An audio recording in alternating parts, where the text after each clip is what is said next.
Dear friends, എല്ലാവർക്കും നമ്മുടെ പുതിയ ക്ലാസ്സിലേക്ക് സ്വാഗതം.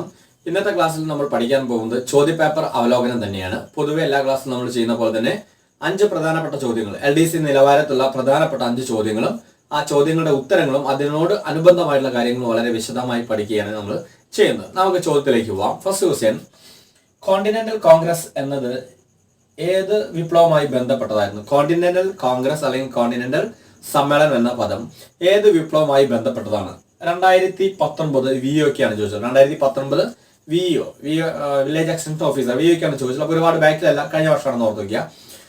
നോക്കുക, ഈ ചോദ്യം വരുന്നത് വേൾഡ് നിന്നാണ്, ലോക ചരിത്രത്തിൽ നിന്നാണ് ചോദ്യം വരുന്നത്. ഈ പൊതുവെ LDC നിലവാരത്തുള്ള ചോദ്യങ്ങളൊന്നും LDC പൊതുവെ വരാറില്ല, ലോക ചരിത്രത്തിൽ കൂടുതൽ വരാറില്ല. പക്ഷെ ഓർത്തേക്ക് 2 വർഷം മുന്നേ നമുക്കറിയാം LDCക്ക് പാലക്കാട് ജില്ലയും പത്തനംതിട്ട ജില്ലയും 24ഓളം ചോദ്യങ്ങൾ വേൾഡ് ഹിസ്റ്ററിയിൽ നിന്നായിരുന്നു. അന്നത് ഒരുപാട് കുഴപ്പിച്ച സംഭവമാണ്. അപ്പൊ അതും ഒന്ന് ഓർത്തു വയ്ക്കുക.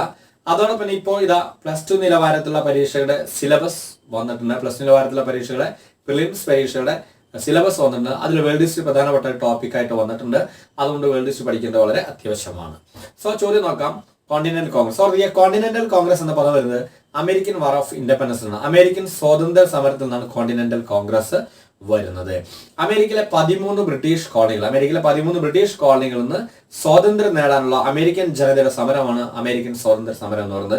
1776 ജൂലൈ 4 വരുന്ന ഒരു സമ്മേളനമുണ്ട്. അതാണ് കോണ്ടിനെന്റൽ കോൺഗ്രസ് എന്ന് പറയുന്നത്. 1776 1776 ജൂലൈ 4 അതാണ് കോണ്ടിനെന്റൽ കോൺഗ്രസ്. രണ്ടാം കോണ്ടിനെന്റൽ കോൺഗ്രസ്, ഒന്നാം കോണ്ടിനെന്റൽ കോൺഗ്രസ്, രണ്ടാം കോണ്ടിനെന്റൽ കോൺഗ്രസ്, തേർഡ് കോണ്ടിനെന്റൽ. അതിലെ സെക്കൻഡ് കോണ്ടിനെന്റൽ കോൺഗ്രസ്, രണ്ടാം കോണ്ടിനെന്റൽ കോൺഗ്രസ് ആണ് 1776 ജൂലൈ 4. അന്നാണ് അമേരിക്കയുടെ സ്വാതന്ത്ര്യ സമര പ്രഖ്യാപനമൊക്കെ ഉണ്ടാകുന്നത്. ആ സ്വാതന്ത്ര്യ സമര പ്രഖ്യാപനത്തിന് വളരെ പ്രശസ്തമായിട്ടുള്ള ഒരു മുദ്രാവാക്യം വരുന്നത് നോ ടാക്സേഷൻ വിത്തൗട്ട് റെപ്രസെന്റേഷൻ. പ്രാതിനിധ്യമില്ലാതെ നികുതി പിരിക്കാൻ പാടില്ല. നോ ടാക്സേഷൻ വിത്തൗട്ട് റെപ്രസെന്റേഷൻ, പ്രാതിനിധ്യമില്ലാതെ നികുതി പിരിക്കാൻ പാടില്ല എന്ന് പറയുന്നതാണ്. തോമസ് ജെഫേഴ്സൺ, അമേരിക്കയുടെ പ്രസിഡന്റ് ആയിരുന്ന തോമസ് ജെഫേഴ്സൺ ആണ്, എന്ന് വെച്ചാൽ സ്വാതന്ത്ര്യം കിട്ടിയ ശേഷം പ്രസിഡന്റ് ആയാൽ. അമേരിക്കയുടെ പിന്നീട് രണ്ടാമത്തെ പ്രസിഡന്റ് ആയിരുന്ന തോമസ് അമേരിക്കയുടെ ആദ്യത്തെ പ്രസിഡന്റ് ജോർജ് വാഷിംഗ്ടൺ ആണ്. രണ്ടാമത്തെ പ്രസിഡന്റ് ആണ് തോമസ് ജെഫേഴ്സൺ. ആ തോമസ് ജെഫേഴ്സൺ ആണ് ഈ സ്വാതന്ത്ര്യ സമര പ്രഖ്യാപനമെല്ലാം തയ്യാറാക്കുന്ന കാര്യം കൂടി ഓർത്തു വെക്കുക. അപ്പൊ ഇതാണ് കോണ്ടിനെന്റൽ കോൺഗ്രസ്. അപ്പൊ കോണ്ടിനെന്റൽ കോൺഗ്രസ് എന്ന് പറയുന്നത് അമേരിക്കൻ സ്വാതന്ത്ര്യ സമരത്തിനാണ്. പിന്നീട് 1783 പാരീസ് ഉടമ്പടി പ്രകാരം അമേരിക്കയിലെ ഈ 13 കോളനികൾ ബ്രിട്ടനിൽ നിന്ന് സ്വാതന്ത്ര്യം നേടുന്നു. അങ്ങനെയാണ് അമേരിക്ക സ്വാതന്ത്ര്യം ലഭിക്കുന്നത്. പിന്നീട് ഇന്നത്തെ കാലഘട്ടം നോക്കുകയാണെങ്കിൽ അമേരിക്കയിലെ 50 സംസ്ഥാനം, 13 കോളനികളാണ്, പിന്നീട് 50 സംസ്ഥാനങ്ങളാണ്. അതാണ് അമേരിക്കയുടെ ഫ്ലാഗ്. അമേരിക്കയുടെ ഫ്ലാഗിൽ നമുക്ക് എന്ത് കാണാം? 13 സ്ട്രൈപ്സുകൾ കാണാം, 13 വരകൾ കാണാം, 50 സ്റ്റാറുകൾ കാണാം. അത് സൂചിപ്പിക്കുന്നത് ഇതാണെന്ന കാര്യം കൂടി ഓർത്ത് വയ്ക്കുക. അപ്പൊ ചോദ്യം മനസ്സിലായിരിക്കലോ? ഇതാണ് ഇതിന്റെ ആൻസർ. അമേരിക്കൻ സ്വാതന്ത്ര്യ സമരത്തിലാണ് കോണ്ടിനെന്റൽ കോൺഗ്രസ് എന്ന പദം വരുന്നത്. ആ കോൺഗ്രസ് എന്ന പദമാണ് നമ്മൾ പിന്നെ ഇന്ത്യൻ നാഷണൽ കോൺഗ്രസ് എന്ന സംഘടന രൂപീകരിക്കുമ്പോൾ അത് ദാദാഭായ് നവറോജി കോൺഗ്രസ് എന്ന പേര് നൽകുന്നതും ഇതിൽ നിന്നാണ് കാര്യം ഓർത്തു വയ്ക്കുക. ഓക്കെ, രണ്ടാമത്തെ ചോദ്യം, സംസ്കൃത പഠന കേന്ദ്രമായ തത്വപ്രകാശിക ആശ്രമം കോഴിക്കോട് സ്ഥാപിച്ചത് ആരാണ്? 2017 സെയിൽസ് അസിസ്റ്റന്റാണ് ചോദിച്ചത്. സംസ്കൃത പഠന കേന്ദ്രമായ തത്വപ്രകാശിക സഭ സ്ഥാപിച്ചത് ആരാണ്? നമുക്കറിയാം കോഴിക്കോടാണ് സ്ഥാപിച്ചത്. ആരാണ് സ്ഥാപിച്ചത്?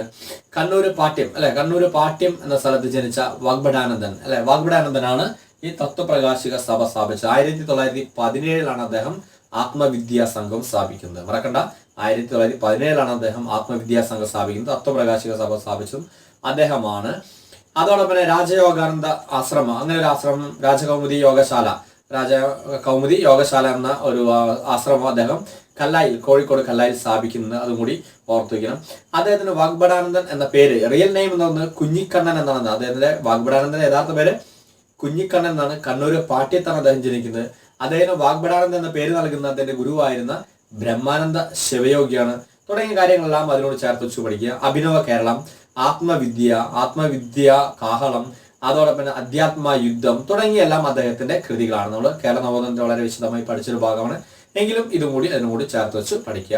ആത്മവിദ്യ സംഘം, അതോടൊപ്പം തത്വപ്രകാശിക സഭ ഇതെല്ലാം സ്ഥാപിച്ചത് ആരാണ്? കുഞ്ഞിക്കണ്ണൻ എന്നറിയപ്പെടുന്ന, കണ്ണൂർ പാട്യത്തിൽ ജനിച്ച കുഞ്ഞിക്കണ്ണൻ എന്നറിയപ്പെടുന്ന നമ്മുടെ വാഗ്ഭടാനന്ദൻ എന്ന കാര്യം ഓർത്തു വെക്കുക. ഓക്കെ, മൂന്നാമത്തെ ക്വസ്റ്റ്യൻ നോക്കുക. ബ്രിട്ടീഷുകാർക്ക് ഇന്ത്യയിൽ നേരിടേണ്ടി വന്ന ഏറ്റവും വലിയ ഗോത്ര കലാപം ഏതാണ്? 2018 സ്റ്റോർ കീപ്പറാണ്. ബ്രിട്ടീഷുകാർക്ക് ഇന്ത്യയിൽ നേരിടേണ്ടി വന്ന ഏറ്റവും വലിയ ഗോത്ര കലാപം ഏതാണ്? 2018 സ്റ്റോർ കീപ്പർ. ഈ ചോദ്യം വളരെ പ്രശസ്തമായുള്ള ഒരു ചോദ്യം. കാരണം ഇങ്ങനെ ചോദ്യങ്ങളൊന്നും PSC പൊതുവെ ചോദിക്കില്ല. ഗോത്ര കലാപം ഏതാണ്, അതിൽ ഏറ്റവും പ്രധാനപ്പെട്ടതാണ്, ഇങ്ങനെയുള്ള ചോദ്യങ്ങൾ വളരെ കുറവാണ്. ഗോത്രങ്ങളുമായി ട്രൈബൽസുമായി ബന്ധപ്പെട്ട ചോദ്യങ്ങൾ പൊതുവെ ഉണ്ടാകില്ല. അതുകൊണ്ട് ഈ ചോദ്യത്തിന് വളരെ പ്രസക്തിയുണ്ട്. കാരണം പൊതുവെ പഠിക്കുമ്പോൾ മോഡേൺ ഇന്ത്യ പഠിക്കുമ്പോൾ ട്രൈബൽസ് റൈസിങ്ങോ അല്ലെങ്കിൽ ഗോത്ര കലാപങ്ങളൊന്നും അങ്ങനെ പൊതുവാരും പഠിപ്പിക്കാറില്ല. അതുകൊണ്ട് തന്നെ ഈ ചോദ്യം പ്രസക്തി ഓർമ്മിക്കാം. 2018 സ്റ്റോർ കീപ്പറാണ്. ബ്രിട്ടീഷുകാർക്ക് ഇന്ത്യയിൽ നേരിടുന്ന ഏറ്റവും പ്രധാനപ്പെട്ട കലാപം ഗോത്ര കലാപം ഏതാണെന്ന് വെച്ചാൽ ഒരു സംശയം വേണ്ട. ഏതായിരുന്നു? നമ്മുടെ സാന്താൾ കലാപമായിരുന്നു. സാന്താൾ കലാപം എവിടെ ഉണ്ടായിരുന്നത്? സാന്താൾ കലാപം എവിടെയാണ്? ബീഹാർ, ജാർഖണ്ഡ്, ബംഗാൾ ആ ഭാഗങ്ങൾ ഉണ്ടായിരുന്ന സാന്താൾ വംശജരായിട്ടുള്ള ടീമുകളാണ് ഈ മുർമു സഹോദരന്മാർ അല്ലെ, അവരെ കൂടി നടത്തിയ കലാപമാണ്. ഏകദേശം 60,000-ഓളം ആളുകൾ പങ്കെടുത്ത ആ കലാപം അതായിരുന്നു ബ്രിട്ടീഷുകാർക്ക് ഇന്ത്യ നേരിടുന്ന ഏറ്റവും പ്രധാനപ്പെട്ട കലാപം എന്ന് പറയുന്നത്. അതുകൂടാതെ 1766 ബംഗാളിലെ മിഡ്നാപൂരിൽ ചുവാർ എന്ന് പറയുന്ന ഗോത്ര കലാപവും ഉണ്ടായിരുന്നു. ചുവാർ എന്ന ഗോത്ര വിഭാഗങ്ങളുടെ കലാപം ഉണ്ടായിരുന്നു. അതും ബ്രിട്ടീഷുകാർ നേരിട്ട പ്രധാനപ്പെട്ട ഒരു കലാപമാണ് 1766 ബംഗാളിലെ മിഡ്നാപൂരിൽ. അതോടൊപ്പം തന്നെ പിന്നീട് വന്നത് 1817-19 കാലഘട്ടത്ത് മഹാരാഷ്ട്രയിലെ ഖന്ദേഷ് പ്രവിശ്യയിൽ ബീൽ ഗോത്രക്കാർ നടത്തിയ കലാപവും വളരെ പ്രശസ്തമാണ്. അതും ബ്രിട്ടീഷുകാർ നേരിട്ട ഒരു കലാപമാണ്. ഞാൻ പറഞ്ഞത് 1817-19 കാലഘട്ടത്ത് മഹാരാഷ്ട്രയിലെ ഖന്ദേഷ് എന്ന പ്രദേശത്ത് അല്ലെങ്കിൽ മഹാരാഷ്ട്രയിൽ ബീൽ ഗോത്രക്കാർ നടത്തിയ കലാപം വളരെ പ്രധാനപ്പെട്ട ഒരു കലാപമാണ്. ബ്രിട്ടീഷുകാർ നേരിട്ട ഒരു കലാപമാണ്. പിന്നീട് അതിനുശേഷം 1828 കാലഘട്ടത്താണ് എന്തുണ്ടാവുന്നത്? ആസാമിലെ അഹോം എന്ന് പറയുന്ന ഗോത്രക്കാർ നടത്തിയ കലാപം, അഹോം കലാപം വളരെ പ്രശസ്തമായിട്ടുള്ള കലാപമാണ്. 1828 ആസാമിലെ അഹോം വർഗ്ഗക്കാർ നടത്തിയ കലാപം പ്രശസ്തമാണ്. അത് കഴിഞ്ഞാൽ പിന്നീട് 1831 ഛോട്ടാ നാഗ്പൂർ പീഠഭൂമി, നമുക്കറിയാം ഏതാണ്? ആന്ധ്രാപ്രദേശിന്റെ ഭാഗം, ഒഡീഷ, ജാർഖണ്ഡ്, ഛത്തീസ്ഗഡ്, വെസ്റ്റ് ബംഗാൾ ആ ഭാഗം വരുന്ന ഛോട്ടാ നാഗ്പൂർ പീഠഭൂമിയിൽ കാൾ ഗോത്രക്കാരുടെ കലാപം ഉണ്ടായിരുന്നു. ഇതെല്ലാം ബ്രിട്ടീഷുകാർ ഇന്ത്യയിൽ നേരിട്ട കലാപമാണ് ഓർത്തുവയ്ക്കുക. അപ്പൊ 1766 ആദ്യത്തെ കലാപം ഞാൻ എവിടെ പറഞ്ഞത്? ബംഗാളിലെ മിഡ്നാപൂരിൽ ചുവാർ വംശം നടത്തിയിട്ടുണ്ടായിരുന്നു. അത് കഴിഞ്ഞ് 1817-19 മഹാരാഷ്ട്രയിലെ ബീൽ വംശക്കാർ നടത്തിയ കലാപം ഉണ്ടായിരുന്നു. 1828 ഏതാണ് പറഞ്ഞത്? ആസാമിലെ അഹോം വർഗ്ഗക്കാർ നടത്തിയ കലാപം ഉണ്ടായിരുന്നു. 1831 ഏതാണ്? ഛോട്ടാ നാഗ്പൂർ പീഠഭൂമിയിൽ കാൾ വംശക്കാർ അല്ലെങ്കിൽ ഗോത്രക്കാർ നടത്തിയ കലാപം ഉണ്ടായിരുന്നു. അതിനുശേഷമാണ് ഏത് വരുന്നത്? നമ്മുടെ ബംഗാൾ, ബീഹാർ തുടങ്ങിയ പ്രദേശങ്ങളിൽ വരുന്ന നമ്മുടെ ഏത് വരുന്നത്? സാന്താൾ കലാപമാണ്. അതായിരുന്നു ബ്രിട്ടീഷുകാർ നേരിട്ട ഏറ്റവും പ്രധാനപ്പെട്ട കലാപം കൂടി ഓർത്തു വയ്ക്കുക. ഓക്കെ, നെക്സ്റ്റ് വൺ അടുത്ത് നോക്കിക്കുക. 4ാമത്തെ ക്വസ്റ്റ്യൻ, സാൾട്ട് പീറ്റർ എന്നറിയപ്പെടുന്ന രാസവസ്തു ഏതാണ്? 2018 എക്സൈസ് ഓഫീസറാണ്. 2018 എക്സൈസ് ഓഫീസറാണ്. സാൾട്ട് പീറ്റർ എന്നറിയപ്പെടുന്നത് നമുക്കറിയാം പൊട്ടാസ്യം നൈട്രേറ്റ്. സാൾട്ട് പീറ്റർ എന്നറിയപ്പെടുന്നത് പൊട്ടാസ്യം നൈട്രേറ്റ് ആണ്. നമ്മുടെ വെടിമരുന്ന്, ഗൺ പൗഡർ, വെടിമരുന്നിൽ ഏറ്റവും പ്രധാനപ്പെട്ട ഒരു ഘടകമാണ് പൊട്ടാസ്യം നൈട്രേറ്റ്. വെടിമരുന്ന് കണ്ടുപിടിച്ചത് ചൈനക്കാരായതുകൊണ്ട് ഇതിനെ ചൈനീസ് സാൾട്ട് എന്നും അറിയപ്പെടുന്നു. അപ്പം മറക്കണ്ട, ചൈനീസ് സാൾട്ട് എന്നറിയപ്പെടുന്ന വെടിമരുന്നിൽ ഏറ്റവും പ്രധാനപ്പെട്ട ഘടകമായ പൊട്ടാസ്യം നൈട്രേറ്റിനെ നമ്മൾ എന്താ പറയുന്നത്? സാൾട്ട് പീറ്റർ എന്ന് അറിയപ്പെടുന്നത്. ഇതോടൊപ്പം ചിലി സാൾട്ട് പീറ്റർ എന്ന് പറയുന്നത്, Chile salt Peter, Peru salt Peter എന്നൊക്കെ അറിയപ്പെടുന്നത് ഏതാണ്?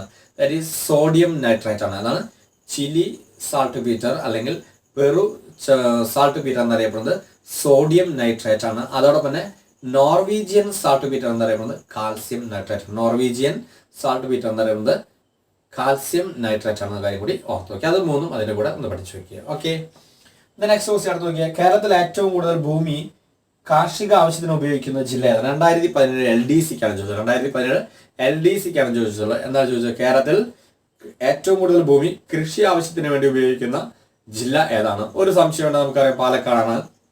കേരളത്തിന്റെ ഏറ്റവും വലിയ ജില്ലയാണ് പാലക്കാട്. ആ പാലക്കാട് തന്നെയാണ് ഏറ്റവും കൂടുതൽ കൃഷി വരുന്നത്. കൃഷിക്ക് വേണ്ടി ഏറ്റവും കൂടുതൽ ഭൂമി ഉപയോഗിക്കുന്ന ജില്ലയും പാലക്കാടാണ്.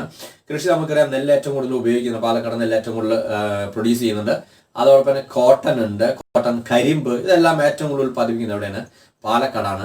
നമുക്കറിയാം പരുത്തിക്ക് കോട്ടൺ ഏറ്റവും കൂടുതലാണ് പാലക്കാടാണ്. അതിന് ഏറ്റവും അനുയോജ്യമായ മണ്ണ്, കറുത്ത മണ്ണ് നമുക്കറിയാം പാലക്കാട് ജില്ലയിലെ ചിറ്റൂരാണെന്ന കാര്യങ്ങൾ ഓർത്തു വയ്ക്കുക. അതുകൊണ്ട് ഏറ്റവും കൂടുതൽ റവന്യൂ വില്ലേജുള്ളത് പാലക്കാടാണെന്ന് ഓർത്തു വയ്ക്കുക. ഏറ്റവും കൂടുതൽ റവന്യൂ വില്ലേജുകൾ പാലക്കാടാണ്. പട്ടികജാതി വിഭാഗക്കാർ ഏറ്റവും കൂടുതൽ പാലക്കാടാണ്. അതോടൊപ്പം തന്നെ സമ്പൂർണ്ണ വൈദ്യുതീകരണം നടന്ന ആദ്യത്തെ ജില്ല പാലക്കാടാണ്. സൈലന്റ് വാലി പാലക്കാടാണ്. ഇങ്ങനെ ഒരുപാട് പാലക്കാട് ജില്ല എന്ന് പറഞ്ഞ ടോട്ടൽ ഒരുപാട് കാര്യങ്ങൾ നമുക്ക് പഠിക്കാനുണ്ട്. അപ്പൊ അതിൽ ഏറ്റവും പ്രധാനപ്പെട്ട ഒരു കാര്യം ഇതൊന്നും ഓർത്തു വയ്ക്കുക, എന്താണ്? ഭൂമി കൃഷിക്ക് വേണ്ടി ഏറ്റവും കൂടുതൽ ഉപയോഗിക്കുന്ന ജില്ല എന്ന് പറയുന്നത് പാലക്കാടാണ്. അപ്പോൾ നിങ്ങൾ കേരള ഹിസ്റ്ററി ഒക്കെ പഠിക്കുമ്പോൾ, കേരള ഫാക്ട് പഠിക്കുമ്പോൾ, ജില്ലകൾ പഠിക്കുമ്പോൾ പാലക്കാട് ജില്ലയ്ക്ക് കൂടുതൽ ഇമ്പോർട്ടൻറ്റ് കൊടുക്കുക എന്നുള്ള കാര്യം കൂടി ഓർത്ത് വയ്ക്കുക. സോ ഇത്രയും നമ്മുടെ ഈ 5 ചോദ്യങ്ങളും അതിൻ്റെ ഉത്തരങ്ങളും അതിൻ്റെ അനുബന്ധ കാര്യങ്ങളും വളരെ ഭംഗിയായിട്ട് പഠിച്ചു വയ്ക്കുക. അടുത്ത ക്ലാസ്സിൽ വീണ്ടും ഇതുപോലെ നമുക്കൊരു 5 ക്വസ്റ്റ്യനും ഉത്തരങ്ങളും അനുബന്ധ കാര്യങ്ങളുമായി വീണ്ടും കണ്ടുമുട്ടാം. അതുവരെ എല്ലാവർക്കും ബൈ.